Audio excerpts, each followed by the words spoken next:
وربنا الرحمن المستعان على ما تصفون صدق الله العلي العظيم وصدق رسوله النبي الكريم ونحن على ذلك لمن الشاهدين والشاكرين والحمد لله رب العالمين.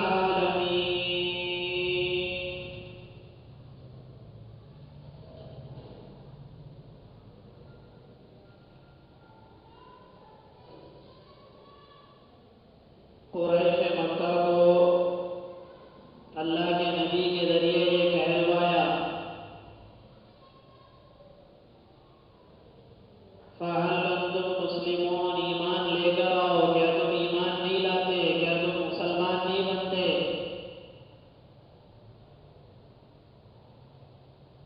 اور پھر آخری بات یہ کہہ دی کہ اگر یہ نہ مانے، یہ اعراض کرنے لگے تو ان سے صاف صاف یہ کہہ دو کہ ہم نے تو تمہیں کھلے طور پر دعوت دے چکے، ہم نے وضاحت کے ساتھ تم تک یہ بات پہنچا دی، لیکن تم انکار کرتے رہے، انکار کرتے رہے، انکار کرتے رہے.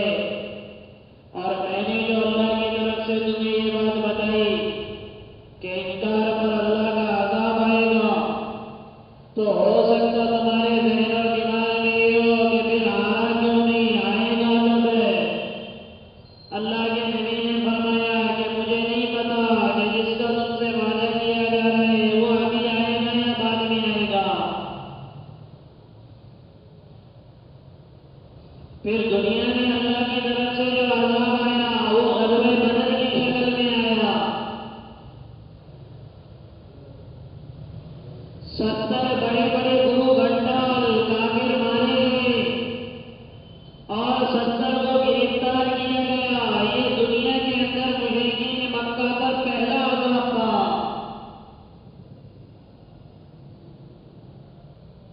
اور پھر چھوٹی موٹی جھڑپیں چلتی رہی یہاں تک کہ سارا جزیرۃ العرب اسلام میں داخل ہوا. اور رہی بات قیامت کا، تو قیامت کا خود اللہ کے نبی کو علم نہیں ہے.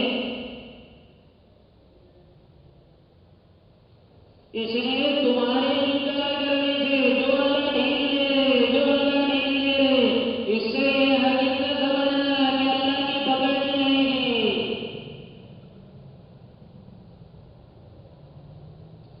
فَإِن تَوَلَّوْا فَقُلْ آذَنتُكُمْ عَلَىٰ سَوَاءٍ. اگر یہ لوگ آپ کی دعوت سے روگردانی کریں تو آپ کہہ دیجیے کہ میں نے تو تمہیں واضح طور پر اطلاع دے دیا. یہ ایمان کا راستہ ہے، یہ شیطان کا راستہ ہے، یہ ایمان کا راستہ ہے، اسلام کا راستہ ہے، اور یہ کفر شرک کا راستہ ہے. یہ دینداری ہے، یہ بے دینی ہے، یہ شر ہے، یہ شر ہے. میں نے تمہیں واضح طور پر سارا بتا دیا. اب رہی بات یہ کہ تمہارے انکار پر اللہ کا عذاب نہیں آ رہا ہے. وَإِن نَّجْرِي قَرِيبٌ أَم بَعِيدٌ مَّا تُوعَدُونَ. مجھے پتا نہیں ہے کہ جس چیز کا تم سے وعدہ کیا جا رہا ہے وہ قریب ہے یا بعید ہے. یہ تو اللہ کے ہاتھ میں. عذاب کو کب لانا اور کب روکنا یہ اللہ کے ہاتھ میں. اس لیے مکہ میں رہتے ہوئے ان لوگوں پر عذاب نہیں لایا اللہ نے. ڈھیل دیتے گئے، اب مانیں گے، اب مانیں گے، اب مانیں گے. اس لیے شیطان بددینوں کے، بے دینوں کے پیٹ تھپتھپاتا ہے. ارے اگر اللہ تجھ سے ناراض ہوتا تو یہ مال تھوڑی دیتا. ارے اللہ تجھ سے ناراض ہوتا تو یہ بیماریاں، تیرے کو بیماریاں لگ جاتی. تو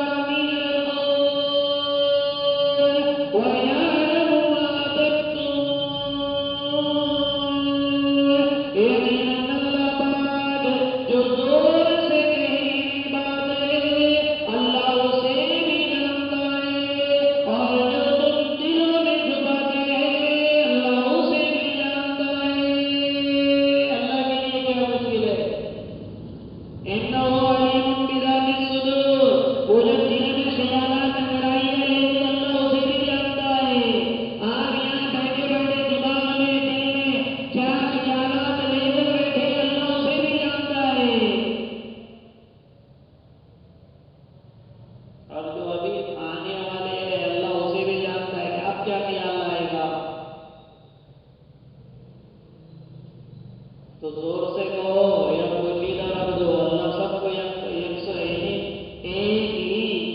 ہی انداز سے اللہ جانتا ہے.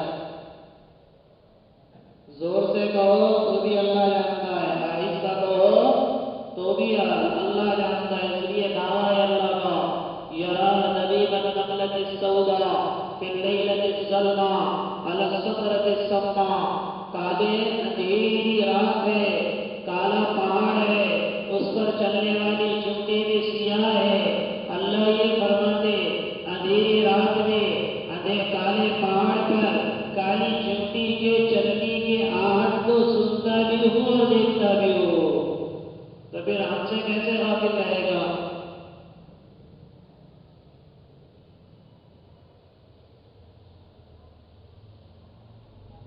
اور تمہیں جو دنیا ملی ہے تو آزمائش کے لیے یا کچھ مدت کے لیے لوگ بندو ہو رہے. وَإِنَّ جَرِيلَ اللَّهُ فِتْنَةٌ لَكُمْ وَمَتَاعٌ إِلَىٰ حِينٍ.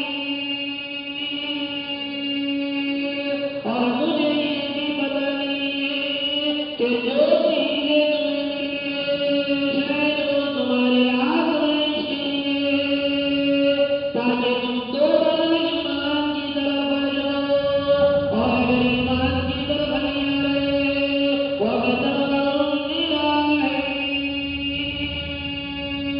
تو کچھ مدت کے لیے لطف اندوز ہونے کے لیے تمہیں دنیا دی گئی. پھر اللہ پکڑ کرے گے. دنیا ملنے کے بعد آدمی سمجھتا ہے اللہ اگر ناراض ہوتے تو دنیا کو بھی دیتا. دیکھو وہ دیندار ہے مگر لیبر ہے، وہ دیندار ہے مگر مقروض ہے.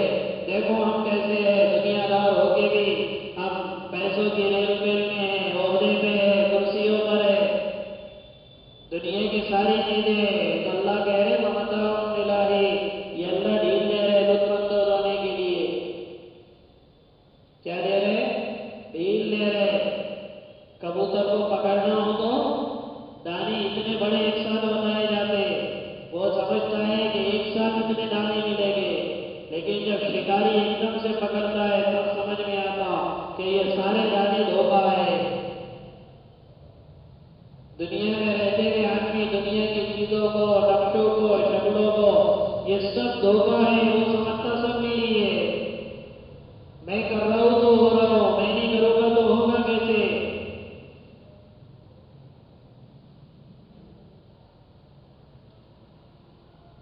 اسی لیے ان کے لیے کیا حکم ہے؟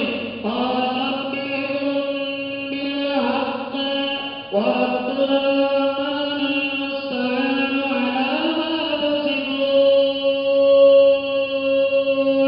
کوئی کہے گا اے پروردگار آپ کے ساتھ فیصلہ فرمائیے، ہمارا جو ہو رہا ہے جس سے مدد مانگی جاتی ہے ان باتوں کے مقابلے میں جو یہ لوگ بیان کرتے ہیں.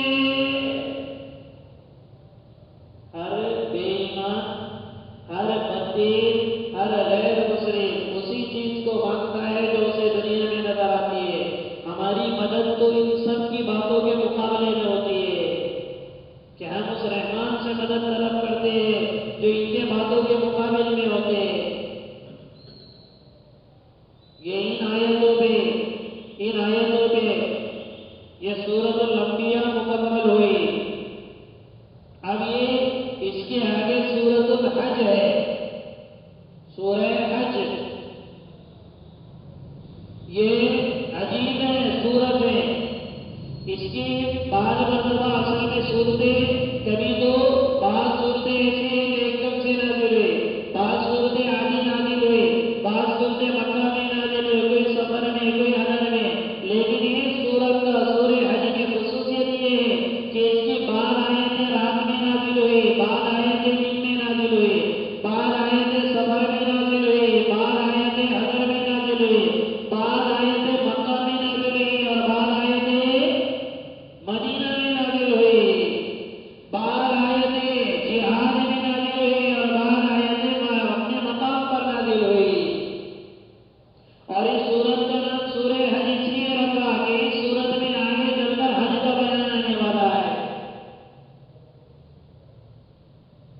بیت اللہ کا بیان آنے والا ہے.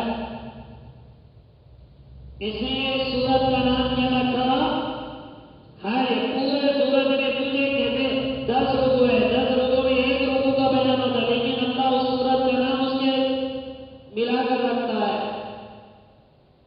جو اہم مضمون ہوتا ہے. جیسے ایک باپ کے 10 بچے ہو تو اگر دکان میں نام ڈالنا چاہے تو لائن سے نام لکھے گا سب کا، پہلے بڑے کا، بہن کا، بکر کا، پھر اس کے بعد لڑکیا کا، ایسے لکھے گا. یا ایک کا، یہ گاڑیوں پہ نہیں لوگ نام لکھتے، کس کا لکھتے؟ ایک کا لکھتے ہیں، اپنی لائن لگاتے ایک کا. کیوں؟ وہ بتانا نہیں چاہتے کہ ان 10 بچوں میں یہ میرا بچہ ہے، اس لیے اس کے نام پہ میں نے دکان کا نام رکھا. ارے بھائی ہوتا ہے نہیں ہوتا؟ ایسے ہی ساری صورت افضل ہوتی ہے، لیکن اس کا جو مین پوائنٹ اور اہم چیز ہوتی ہے اللہ اس کی وجہ سے اس کا نام صورت پر رکھ دیتے. جیسے پوری صورت میں تھوڑی ہی جگہ پہ حج کا بیان ہے، لیکن پوری صورت اس کو عربی میں کہتے ہیں تسمیۃ الکل باسم الجز. اب جب اس صورت کی ابتدا اللہ نے کی تو ڈائریکٹ قیامت سے کی، اور یہ جو پہلی آیت ہے اس وقت اللہ کے نبی سفر میں تھے. ابتدا ہی پڑھیے گا عجیب کی یا ایھا الناس اتقوا ربکم. جب یہ آیت پڑھ کے سنائی اللہ کے نبی نے، جتنے سفر میں تھے سب دوڑتے ہوئے صحابہ آ گئے، سفر میں چل رہے تھے. جب سب آئے تو پھر آگے اللہ کے نبی نے سنایا یا ایھا الناس اتقوا ربکم، اے لوگوں ڈرو اپنے پروردگار سے، ان زلزلۃ الساعۃ شیء عظیم، یقیناً قیامت کا زلزلہ ایک بڑی اہم چیز ہے. یوم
انتقال کر جاتی. جب وہ دوبارہ میدان قیامت میں اللہ اٹھائے گے تو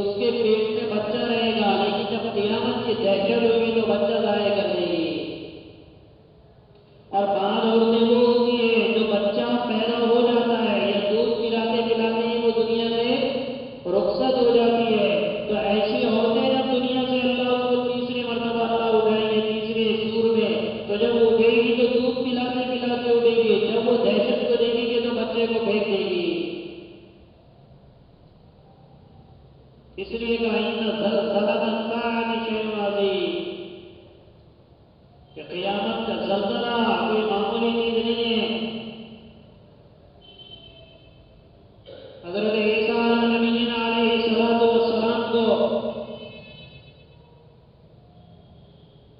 اللہ رب العزت نے مردوں کو دوبارہ زندہ ہونے کی طاقت دی تھی. قوم بِإِذْنِ اللَّهِ کہتے تھے اللہ کے حکم سے کھڑا ہو جائے، کھڑے ہو جائے. لوگ کہنے لگے وہ ابھی کے مردوں کو زندہ کرتا ہے. ارے نوح کے بیٹے کی قبر سے نوح کے بیٹے کو اٹھا کر سمجھ میں آئے گا تیرے بغیر علم میں جو 8,000 سال پہلے مر گیا ہے. وہ گئے انہوں نے کہا قوم بِإِذْنِ اللَّهِ. وہ مٹی جھاڑتے جھاڑتے ہوتا ہائے افسوس کرتے ہوا، سر کے بال سفید، داڑھی کے بال سفید.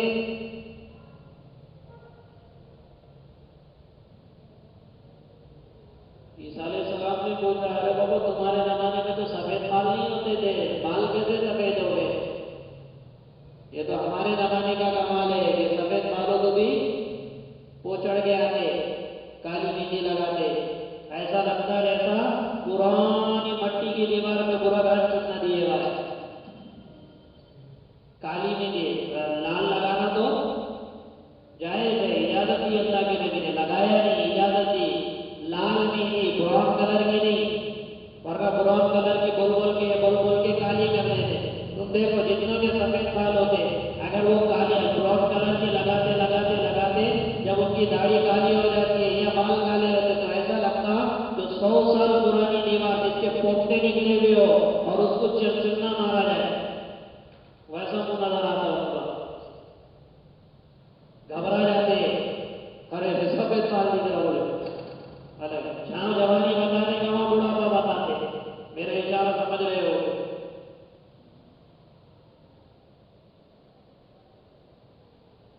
تو وہ کہنے لگے ارے تیرے زمانے میں تو کبھی سفید بال نہیں ہوتے تھے. نوح علیہ السلام کے بیٹے کو کہا کیسے سفید بال ہو گئے؟ کیونکہ 250 سال میں تو بالغ ہوتے تھے. کتنے سال میں؟ ہاں ورنہ 2 سال کے بھی رہے تو ماں بولتی تھی بچہ ہے. اتنی عمریں تھی. تو وہ کہنے لگا کہ میرے دہشت کی وجہ سے سفید بال ہو گئے، میں سمجھا شاید قیامت آ گئی. اللہ کو کہہ جواب دوں گا اس دہشت میں میرے سارے بال سفید ہو گئے. ہم کو تو کچھ پتہ نہیں، دنیا کے حالات کو حالات سمجھتے، قیامت کے زلزلے کو کبھی حالات نہیں سمجھتے.